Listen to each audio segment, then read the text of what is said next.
Hotel యజమాని విస్తరి వేసి అన్నం వడ్డించడానికి వంగినప్పుడు విస్తరి ముందు కూర్చున్న ఒక పెద్ద ఆయన భోజనానికి ఎంత తీసుకుంటారు అని అడిగాడు. 80 రూపాయలు అని చెప్తాడా యజమాని. చిరిగిన చొక్కాలో నుంచి మడతపడిన 20 రూపాయల నోటు తీసి యజమాని వైపు చెయ్యి చాపి తడబడుతూ వణుకుతున్న గొంతుతో, నా దగ్గర ఇవే ఉన్నాయి, వీటికి ఎంత వస్తే అంతే వడ్డించండి చాలు, ఒట్టి అన్నమైనా పర్వాలేదు, నిన్నటి నుంచి ఏమీ తినలేదు, చాలా ఆకలిగా ఉంది అని అంటున్న ఆ పెద్ద ఆయన్ని చూసి ఆ యజమాని అన్ని రకాల పదార్థాలు ఆ విస్తరిలో వడ్డించాడు. పెద్ద ఆయన కంటి నుంచి సన్నగా నీళ్లు కారుతున్నాయి. అవి తుడుచుకుంటూ చిన్న పిల్లాడిలా కొద్ది కొద్దిగా అన్నం తింటున్న ఆయన్ని ఆ పక్కనే కూర్చుని ఇంకో వ్యక్తి, మీరు ఎందుకు కన్నీరు పెడుతున్నారో తెలుసుకోవచ్చా అని అడిగాడు. అప్పుడు ఆ పెద్ద ఆయన, నా గత జీవితం గుర్తొచ్చి కన్నీళ్లు వచ్చాయి. నాకు 3 పిల్లలు, 2 అబ్బాయిలు 1 అమ్మాయి, ముగ్గురికి మంచి ఉద్యోగాలున్నాయి. నేను కూడబెట్టిన ప్రతి పైసా వాళ్ల ఉన్నతి కోసమే ఖర్చు పెట్టాను. అందుకోసం నా యవ్వనాన్ని 28 సంవత్సరాల సంసార జీవితాన్ని కోల్పోయి ప్రవాస జీవితం గడిపాను. అన్నిటికీ వెన్నెముకలా నిలబడిన నా భార్య నన్ను ఒంటరివాడిని చేసి ముందే వెళ్ళిపోయింది.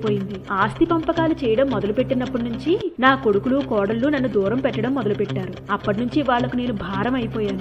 ఎంత ఒదిగి ఉన్నా వాళ్ళు నన్ను దూరం పెడుతూనే ఉన్నారు. నేను వృద్ధుణ్ణి కదా, కనీసం గౌరవం ఇస్తారనుకున్నాను, అది కూడా లేదు. వాళ్ళందరూ భోజనం చేసిన తర్వాత నేను భోజనానికి వెళ్లేవాడిని. అయినా అప్పుడు కూడా తిట్లు చేత్కారాలు నాకు వినిపిస్తూనే ఉండేవి. వాళ్ళ అమ్మా నాన్న చూస్తే తిడతారేమో అనే భయంతో నా మనవలు కూడా నాతో మాట్లాడేవాళ్లు కాదు. ఇంట్లో ఎప్పుడూ ఒకటే సతాయింపు, ఎక్కడికైనా పోయి చావచ్చు కదా అని. పగలనగా రాత్రనగా చెమట వచ్చి కష్టపడి కంటి నిండా నిద్ర కూడా పోకుండా, కడుపు నిండా తినకుండా నా భార్య నేను కూడబెట్టి ఒక్కొక్క ఇటుక పేర్చి కట్టిన ఇల్లది. ఆవిడ జ్ఞాపకాలతో పూర్తిగా నిండిన ఇల్లు విడిచిపెట్టి రావడానికి నాకు మనసు రాలేదు. కానీ ఏం చేయను, కోడలు బంగారాన్ని దొంగిలించాను అనే నెపంతో దొంగ అని ముద్ర వేశారు. కొడుకు కోప్పడ్డాడు, ఇంకా నయం కొట్టలేదు. అదేనా అదృష్టం. ఇంకా అక్కడే నిలబడితే అది కూడా జరగచ్చు. తండ్రి పైన చెయ్యి చేసుకున్న కొడుకు అనే అపవాదు వాడికి రాకూడదని బయటకొచ్చేశాను. నాకు చావంటే భయం లేదు. అయినా నేను బ్రతికి ఎవరికి ఉపయోగం, ఎవరికోసం బ్రతకాలి అంటూ ఆ పెద్ద ఆయన భోజనం మధ్యలోంచి లేచి తన దగ్గర ఉన్న డబ్బులను యజమాని దగ్గర పెట్టాడు.